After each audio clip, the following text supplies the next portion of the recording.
Entonces estábamos hablando de distintas causas por las que ya en la práctica el rendimiento volumétrico queda disminuido. Y hablamos de la fuga entre pistón y cilindro, las fugas por las válvulas debido a la demora, digamos, en la reacción de la válvula, se llama inercia de las válvulas, tanto en la válvula de admisión como en la válvula de descarga. Y un último, digamos, factor que afecta negativamente el rendimiento volumétrico es que en muchos casos la máquina se calienta durante la compresión y entonces la temperatura en la máquina resulta mayor que la temperatura de admisión. Entonces, cuando el fluido ingresa a la máquina y se calienta, se dilata. Quiere decir que el volumen específico de admisión experimenta un incremento como consecuencia de encontrarse con estas paredes calientes. Si usted examina la expresión matemática que escribimos al comienzo, voy a anotar la expresión matemática que corresponde al compresor sin espacio nocivo. Observe que si este valor se incrementa, entonces resulta que el flujo másico se ve disminuido. Por lo tanto, el calentamiento de la máquina afecta, en cierto modo, negativamente esto que estamos analizando de el valor del rendimiento volumétrico. Bueno, en el caso del compresor con espacio nocivo,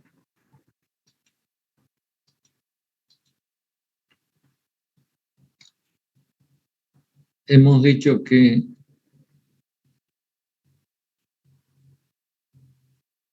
el rendimiento volumétrico es igual a este valor.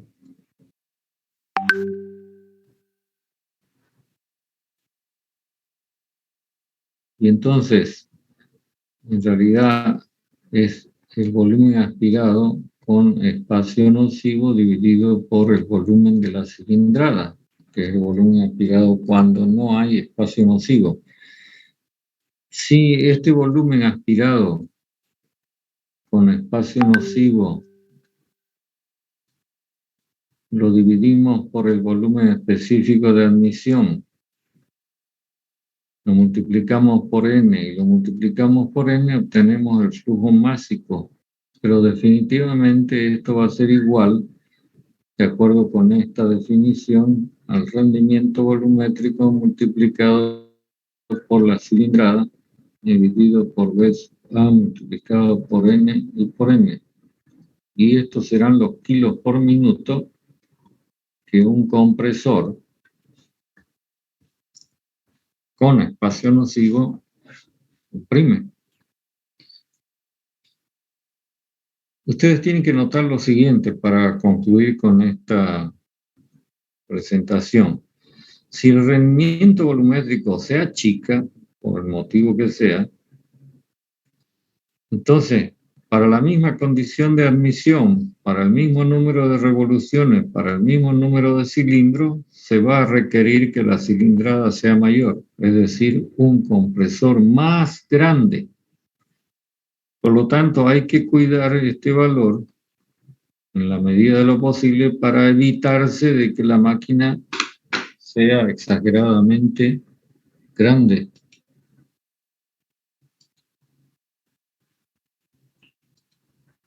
Bueno, finalmente podemos hacer este tipo de representación gráfica que nos da una visión más clara de esta máquina. Si representamos el rendimiento volumétrico versus la relación de compresión, que ya dijimos que es un valor comprendido entre 1 y un máximo.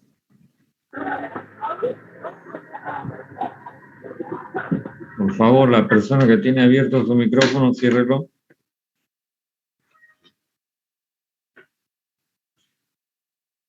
Yo no sé por qué son tan descuidados, no entiendo. Parecen niños.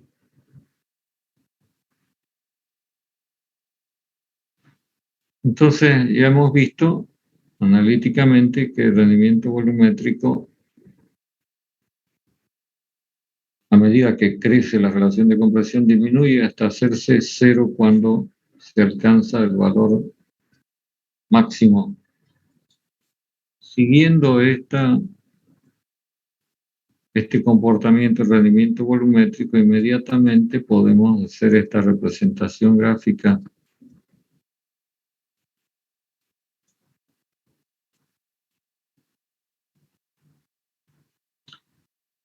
Fíjense, el flujo másico es directamente proporcional al rendimiento volumétrico, es decir, que si el rendimiento volumétrico disminuye, pues el flujo másico también va a disminuir y entonces el comportamiento va a ser así.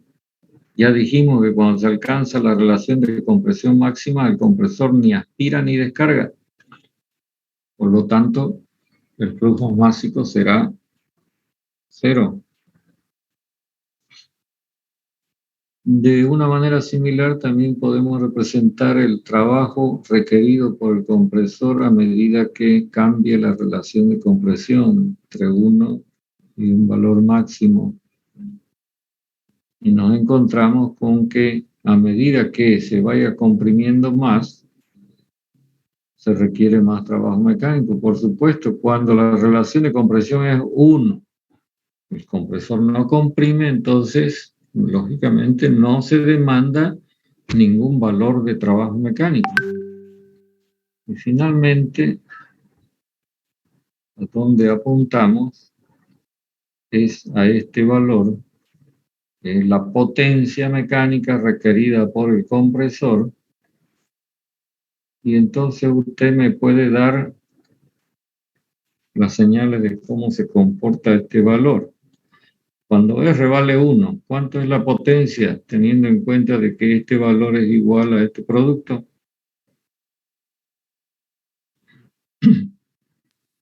0. 0. Cuando R es máximo, ¿cuánto es la potencia?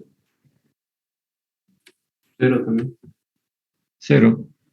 Y entonces nos encontramos con un comportamiento así, que seguramente para el razonamiento simple, sencillo, común, no esperábamos que haya un comportamiento así, ¿no? Fíjese que la potencia va creciendo hasta que alcanza un máximo, pero luego decrece.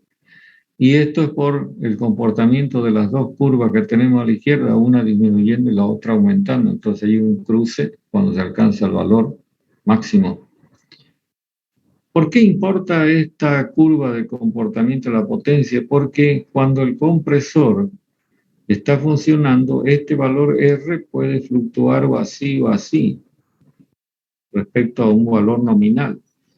Y entonces eso va a provocar cambios en la demanda de potencia que las tiene que atender el motor que mueve al compresor. Entonces hay que tomar las previsiones para que el motor sea el adecuado, con esa tolerancia. ¿Comprenden lo que digo?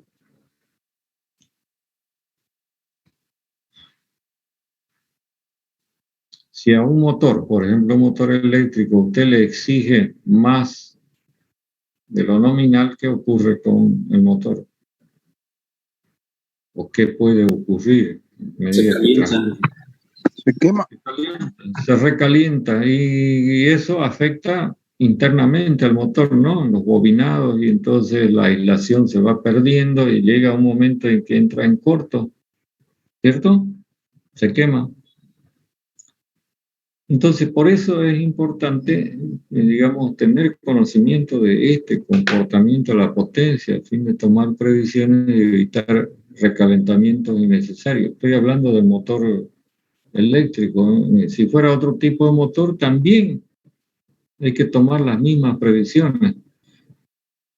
Cuando usted le exige mucho a un motor, por ejemplo, como los motores de explosión, ¿qué ocurre con el motor?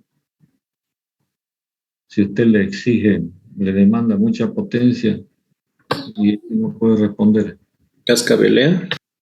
Sí, cascabelea, finalmente se apaga, pues no, se frena.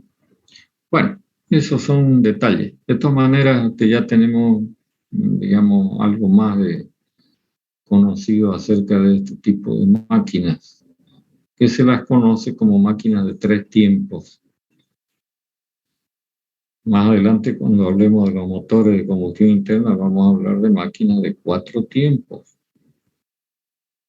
Preguntas hasta acá antes que yo siga añadiendo cosas.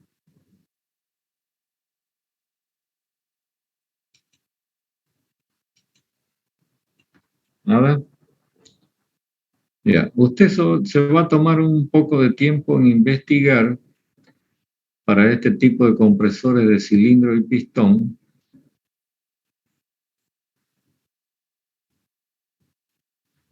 estos distintos diseños que yo les voy a listar. Hay un tipo de compresor que por su diseño se llama hermético. En el otro extremo están los compresores que se llaman abiertos. Y un intermedio que viene a ser denominado compresor semihermético. Entonces usted va a examinar qué características tienen en cuanto a su infraestructura y qué ventajas y o desventajas y cuándo se aplican. ¿De acuerdo? También debe usted examinar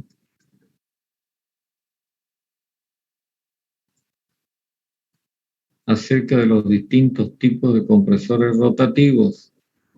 Por ejemplo, usted tiene compresor de álabes, tiene compresor de rodillo, tiene compresor scroll, tiene compresor de tornillo, tiene compresor centrífugo. Entonces sería bueno, ya que usted es estudiante de la materia electromecánica, que se interiorice con cómo son estas máquinas, por lo menos algo rápido. ¿Listo? Preste la atención a este y a este otro. Estos compresores de tornillos son muy utilizados en aplicaciones de neumática para altos consumos de aire comprimido. Este tipo de compresor rotativo scroll es usado en los sistemas de equipos de aire acondicionado. Bueno, usted va a poder, cuando busque esta información, apreciar su campo de aplicación por sus propias características. Hasta acá, ¿alguna pregunta?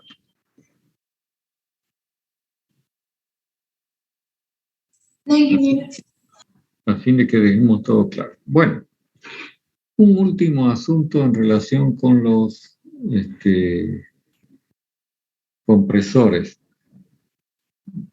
Varios asuntos más. Normalmente al compresor de cilindro y pistón, compresor rotativo, se lo considera como un sistema, desde el punto de vista termodinámico, un sistema abierto F de una entrada y una salida. Y para este tipo de sistemas termodinámicos, obviando cambio de energía cinética y de energía potencial, vale esta primera ley de la termodinámica. Entonces, usted, si quiere determinar qué cantidad de trabajo mecánico requiere un cierto compresor, pues tendrá que hacer una aplicación de esta expresión matemática. Supongo que cuando hizo la materia de termodinámica y estudiaron el tema de gases ideales, usaron esta expresión para calcular en un compresor el trabajo de compresión demandado. ¿Sí o no?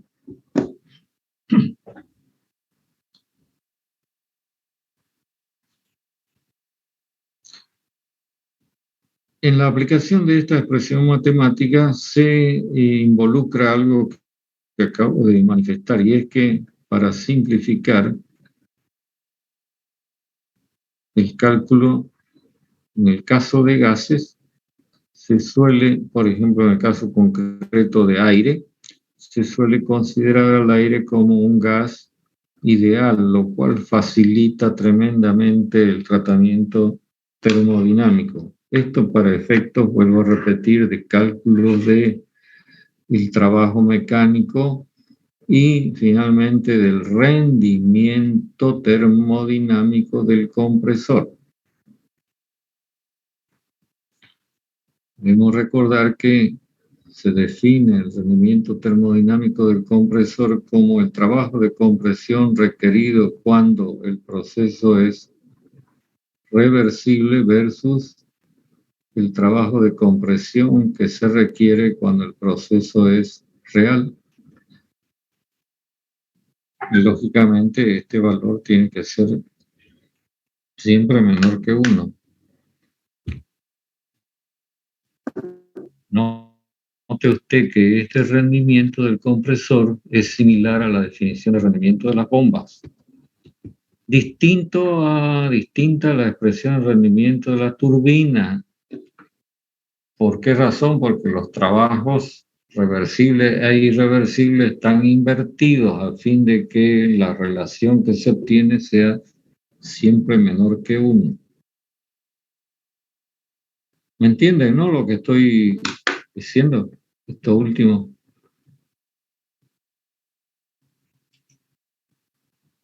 Sí, ingeniero. Ya, un último asunto que vale la pena que lo toquemos en relación con compresores. Se refiere a lo siguiente. Voy a borrar.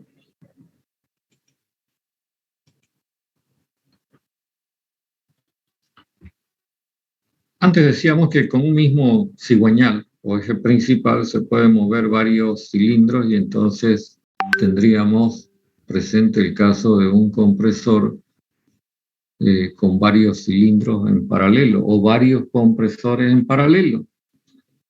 Pero también existe el arreglo de compresores en serie. Entonces, lo que vamos a plantear a continuación es lo que tenemos que conocer con el nombre de compresión en serie, que también se denomina compresión en etapas.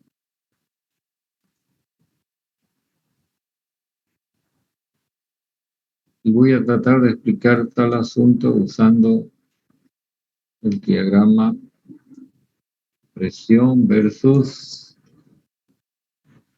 volumen específico. Ojo que ya no es el diagrama del caso anterior, donde era presión versus volumen total.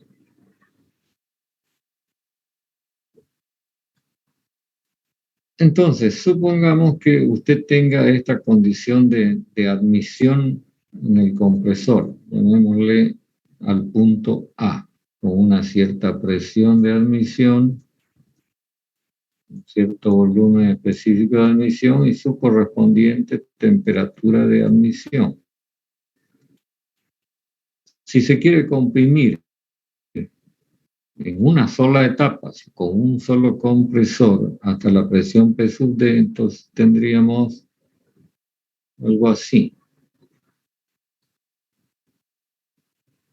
Estoy asumiendo de que el proceso fuera reversible, por eso es que estoy anotando o estoy graficando la trayectoria con una línea continua, ¿no?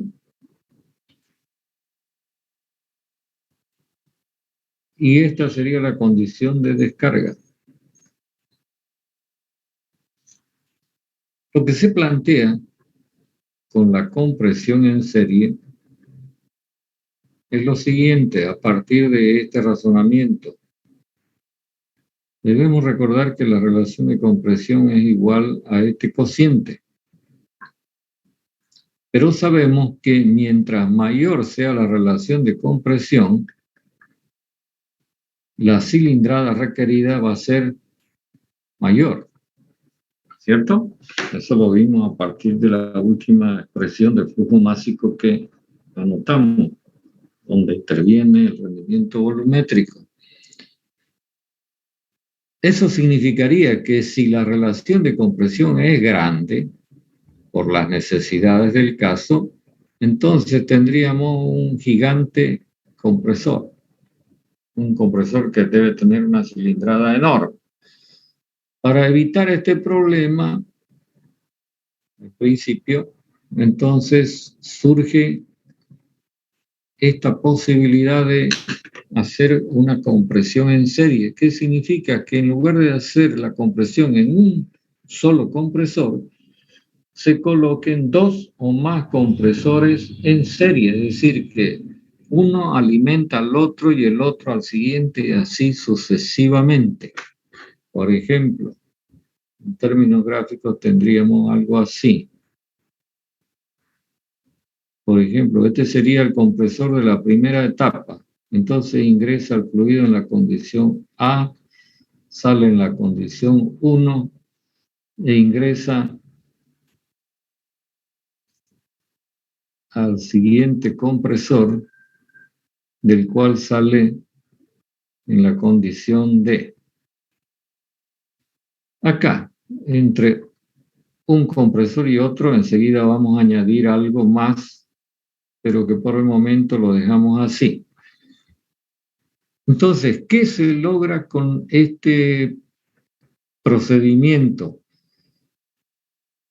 Es decir, o cómo sería el procedimiento. Si usted tiene acá una presión de admisión, acá va a tener una presión intermedia entre la presión de admisión y la presión de descarga, que la podríamos mostrar acá.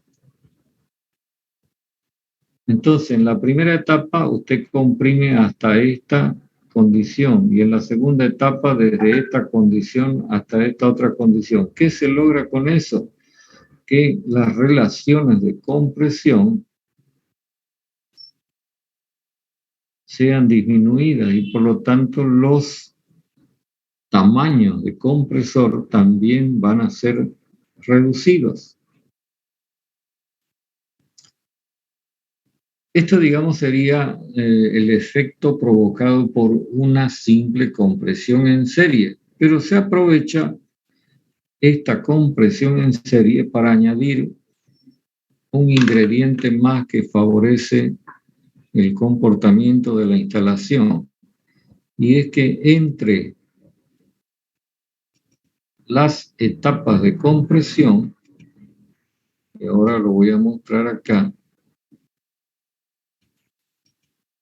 se hace un enfriamiento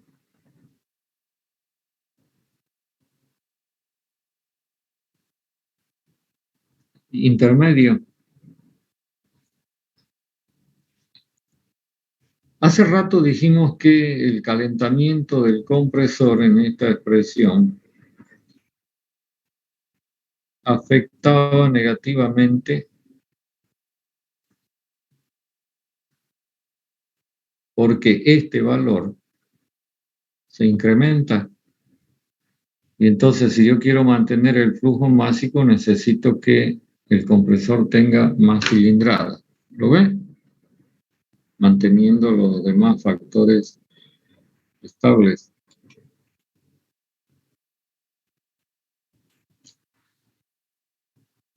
Entonces, ¿cómo se traduce el efecto de este enfriamiento entre 1 y 2 en el gráfico que tenemos a la izquierda? Entonces, la primera etapa va a transcurrir desde el estado A hasta este estado 1.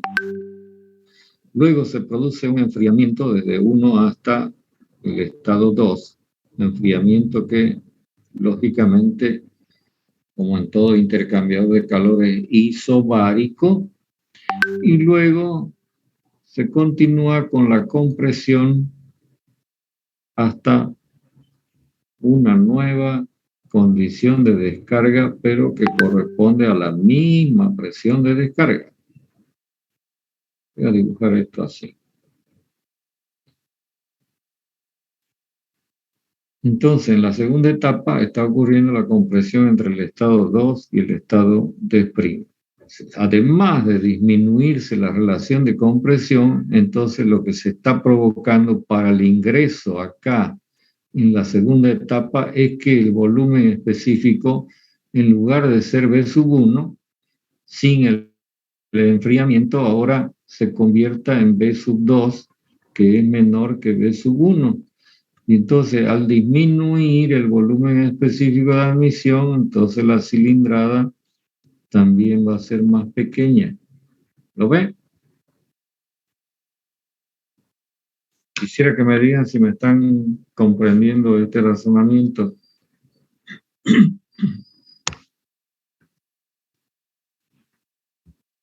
ingeniero. Ya, adicionalmente hay algo que usted puede ver muy claramente en el gráfico que acabo de hacer, y es que como consecuencia del enfriamiento se produce esta escalera, ¿verdad? Y entonces desaparece esta área. ¿Y qué representa esta área? ¿Qué representa el área a la izquierda en un diagrama PV? Asunto que lo tiene que haber aprendido en Termo 1. Trabajo. El trabajo mecánico de compresión. Entonces, fíjense, si el proceso fuera entre A y D, y en etapa, en serie, tendríamos un trabajo mecánico que sería toda el área que está a la izquierda, ¿no? De la curva AD, A1D.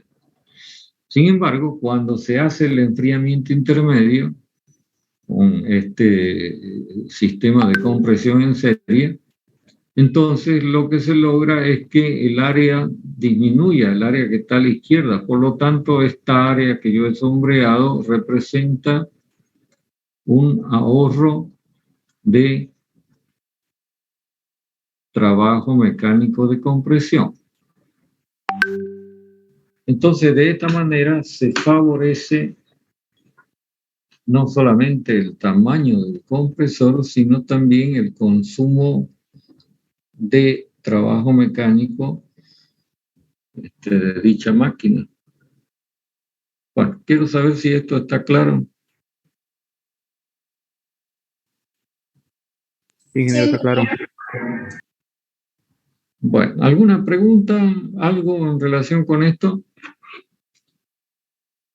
Entonces, a partir de esta consideración, y teniendo en cuenta que el flujo másico que atraviesa todas las etapas es el mismo, es un flujo másico constante, entonces usted podría aplicar, por ejemplo, esta formulación y conociendo las condiciones operativas de número de revoluciones, volumen específico de admisión, rendimiento volumétrico, etcétera, entonces usted podría determinar qué cilindrada se requiere para cada una de las etapas. ¿Lo ve? De la misma manera, usted aplicando la primera ley, usted puede determinar el trabajo de compresión de la primera etapa, el trabajo de compresión de la segunda etapa, y entonces, como el flujo másico es constante, usted tendría un trabajo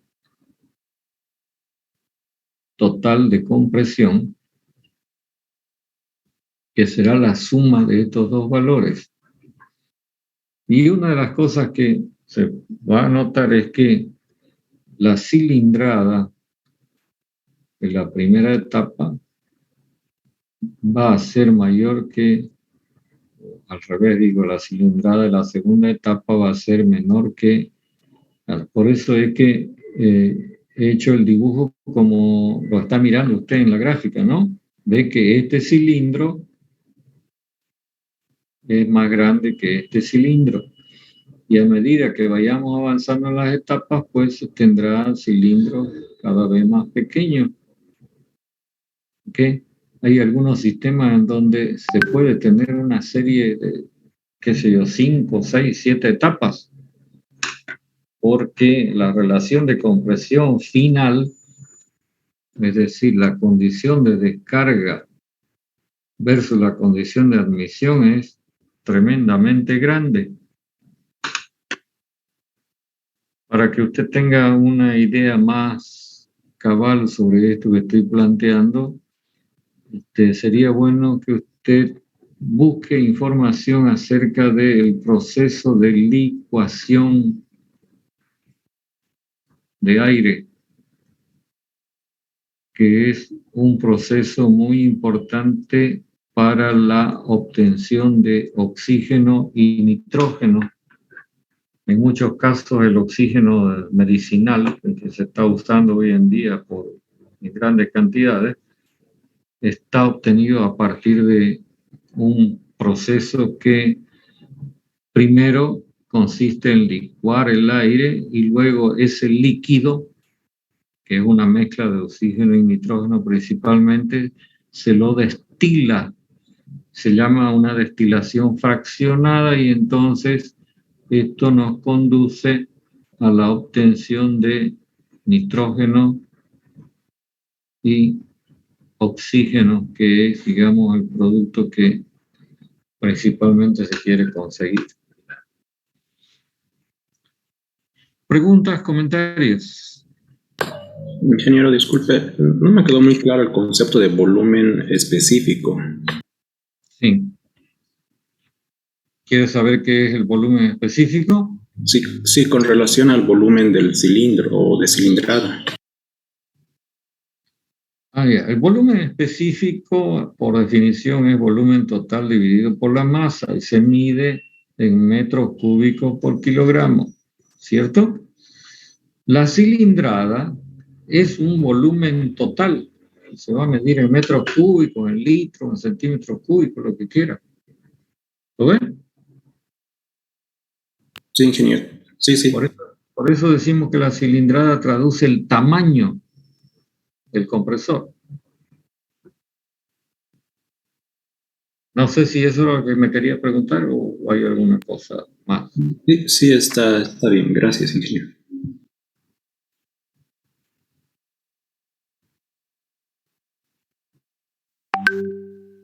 Si quieren, para aclarar un poquito más en esta expresión matemática de flujo másico, voy a colocar las unidades para que ustedes lo tengan claro.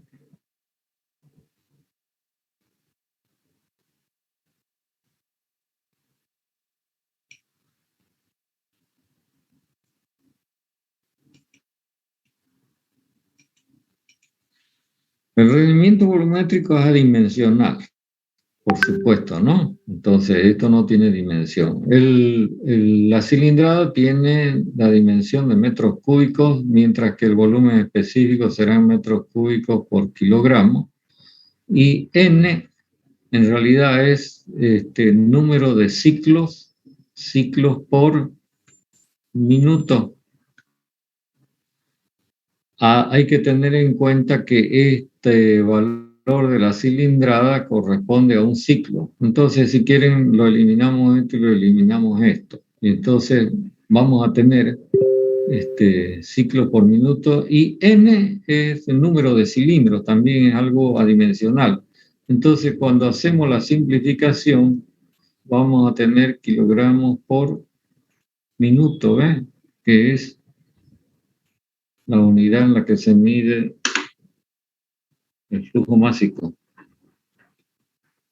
Para la persona que me hizo la pregunta recién, ¿así puede estar más claro o no? Sí, ingeniero, muchas gracias.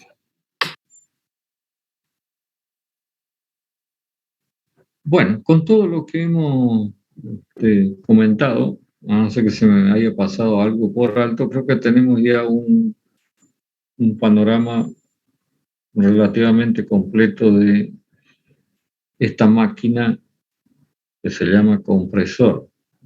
Nuevamente vuelvo a insistir que usted mire los distintos tipos de compresores rotativos y estos distintos tipos de compresores de cilindro y pistón que hemos anoticiado hace un momento. Si se le presenta alguna duda o algún comentario y me lo quiere hacer saber, pues con muchísimo gusto lo escuchamos.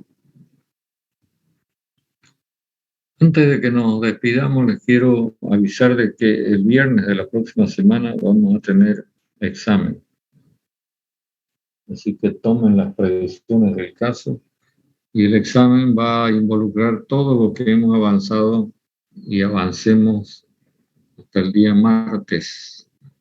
Bueno, en realidad, como vamos a cambiar de tema al próximo día martes, entonces el primer examen parcial va a involucrar máquinas de vapor, con turbinas de vapor, instalaciones de vapor, instalaciones de refrigeración y este último tema de compresores. ¿Está claro? Sí, ingeniero. Bueno, lo dejaremos acá y el próximo día, si hubiera quedado algo pendiente, me avisan. ¿Listo? Listo, ingeniero, gracias. Bueno, será hasta el martes. Hasta luego. Hasta luego, ingeniero. Hasta luego.